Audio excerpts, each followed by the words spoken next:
Pagination classes in bootstrap. अक्सर किसी भी ब्लॉग में या वेबसाइट के अंदर आप देखते हो जब एक से ज़्यादा आपके पास पेजेस होती हैं तो आप उसको मैनेज करने के लिए कोई ना कोई मेथड अप्लाई करते हो, यानी या तो लिंक बना देते हो या बटन बना देते हो। लेकिन बूटस्ट्रैप आपको इसके लिए एक पैजिनेशन का ऑप्शन प्रोवाइड करता है जिसके नीचे जो है वो मल्टीपल्स नंबर्स लिखे हुए आ रहे होते हैं। जैसे आप ऑर्डर लिस्ट या अनऑर्डर लिस्ट बनाते हैं उसमें नंबर्स आते हैं, उन नंबर्स को आप मैनेज करके एक स्ट्रिप की फॉर्मेट में, यानी एक लाइन पर मल्टीपल बॉक्सेस पे पेज के नंबर्स के रिस्पेक्ट से शो कर देते हो। जिस नंबर पे यूज़र क्लिक करेगा वो उस रिक्वायर्ड पेज पर चला जाएगा। यानी आप शॉर्टली ये कह सकते हो कि नेविगेशन को आपने उसकी विड्थ कम कर कर एक जगह फिक्स कर दिया। ठीक है, जिस तरह आप नैव पर जाकर यानी होम, अबाउट, कॉन्टैक्ट अस के पेज पर उस पेज का एड्रेस देते हो, इसी तरह इसमें भी आप एंकर के टैग को इस्तेमाल करके उस पेज का क्या दे दोगे, एड्रेस दे दोगे, ताकि जब यूज़र उस पर क्लिक करे तो वो उस पेज पर पहुंच जाए। तो सबसे पहले मैंने कोड पे एक URL का टैग बनाया है, ओपन क्लोज, फिर LI है और LI के अंदर A का टैग है। जैसे HTML के अंदर हम इन चीज़ को समझ चुके हैं अच्छी तरीके से। तो सबसे पहले पैजिनेशन का ऑप्शन अप्लाई किया गया पूरे UL के अंदर। उसके बाद मैंने हर एक इंडिविजुअली LI के अंदर पेज आइटम की क्लास को इस्तेमाल किया, यानी ये मेरा आइटम है जो इस UL के अंदर मौजूद है। अब LI के अंदर मैंने पेज लिंक बनाया है इसे, ठीक है, और href का मतलब ये है कि जब मैं इसे क्लिक करूं तो ये पेज रिफ्रेश हो जाए। यकीनी तौर पे जब आप इसको प्रोफेशनल साइट पे इस्तेमाल करेंगे तो href के अंदर उस पेज का एड्रेस देंगे जो हम HTML के अंदर कर चुके हैं। तो बाकी तमाम चीज़ें कॉपी पेस्ट हुई और यहाँ पर मैंने एक बटन बना दिया नेक्स्ट का, यहाँ नंबर भी लिख सकते थे आप, ठीक है। तो ये करने के बाद मैं Ctrl+S करता हूँ, पेज को रिफ्रेश करता हूँ। तो अब आप देख रहे हो कि पेजिनेशन का ऑप्शन यहाँ पर आ चुका है, ठीक है। और ये पेजिनेशन इस बात को शो कर रहा है कि आप जिस पे क्लिक करोगे आप उस पेज पर पहुँच जाओगे, क्योंकि हैश है तो कि वो बार बार क्या हो जा रहा है, रिफ्रेश हो जा रहा है, ठीक है। और यहाँ पर नेक्स्ट का बटन भी मैंने लगाया हुआ, ठीक है। आप 3 कर दो, इसे 4 कर दो, या ज़्यादा बढ़ाना है तो आगे बढ़ा दो, ठीक है, कोई इशू नहीं। इसी तरह मैं चाहूँ तो किसी क्लास को यूज़ करते हुए इनेबल या डिसेबल भी कर सकता हूँ।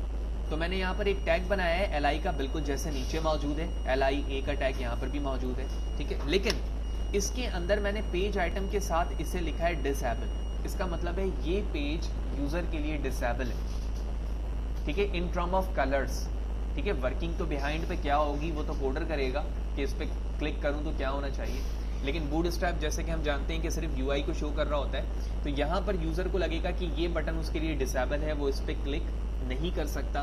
बाकी तमाम चीज़ें बिल्कुल वैसे ही हैं जो कि प्रीवियसली नीचे कोड पे मौजूद है। तो Ctrl+S, refresh the page and here it is. तो मैं जूम करता हूँ तो आप देख रहे हो प्रीवियस का बटन जो है होवर पे कलर के इफेक्ट को चेंज नहीं कर रहा है, लेकिन नेक्स्ट पे और बाकी बटन्स पे यहाँ पर मौजूद है, ठीक है। तो मैं क्लियरली कह सकता हूँ कि ये बटन डिसेबल बटन कह सकता हूँ मैं। Ctrl+S, रिफ्रेश द पेज, और ये बटन इस वक्त डिसेबल है यूज़र को इन टर्म ऑफ व्यू, यानी जब यूज़र व्यू कर रहा है तो यहाँ पर कोई इफेक्ट नहीं आ रहा है, लेकिन यहाँ पर इफेक्ट आ रहा है। इसका मतलब है ये रेडी टू क्लिक है।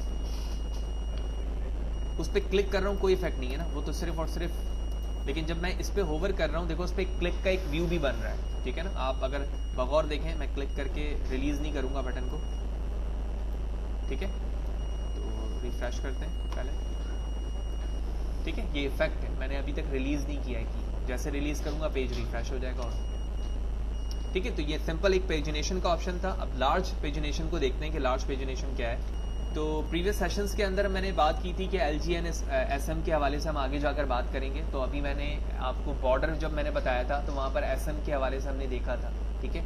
तो उस SM को और LG को यहाँ पर भी देखते हैं। अभी तक जो हमने टेबल बनाई यहाँ पर, यानी पेजिनेशन, वो स्मॉल में ही काउंट हो रही थी, तो ये चीज़ लार्ज में कैसे आ सकती है, ठीक है। तो इसके लिए सेम कोड है लेकिन थोड़ी सी लॉजिक चेंज है, ऑल्दो बिल्कुल यही चीज़ कोड नीचे कॉपी पेस्ट हो रहा है, ठीक है। और उसके बाद जहाँ पर मैंने सिर्फ पेजिनेशन इस्तेमाल की थी वहाँ पर पेजिनेशन LG को भी इस्तेमाल किया, विच मीन लॉन्ग। बाकी तमाम कोड ऑलमोस्ट सेम है, ठीक है, बिल्कुल आप मैच कर सकते हैं इस चीज़ को।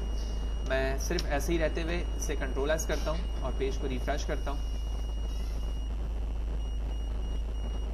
तो अब आप देख रहे हैं कि इसका इफेक्ट शॉर्ट है, जबकि इसका इफेक्ट जो है in term of view long मुझे दिख रहा है। बाकी तमाम चीज़ें बिल्कुल वही हैं। मैं जूम 100% पे ले आता हूँ ताकि इफेक्ट क्लियरली हमें दिखे। कि क्या डिफरेंस है। और आप यहाँ पे देख रहे हैं इसकी विड्थ, हाइट और इनर पैडिंग जो है बनिस्बत ऊपर वाले पेजिनेशन के चेंज है। ठीक है, तो ये पेजिनेशन का ऑप्शन था जिसके ज़रिए हमने देखा कि हम पेजिनेशन क्यों बनाते हैं और पेजिनेशन स्मॉल एंड लॉन्ग में क्या डिफरेंस है।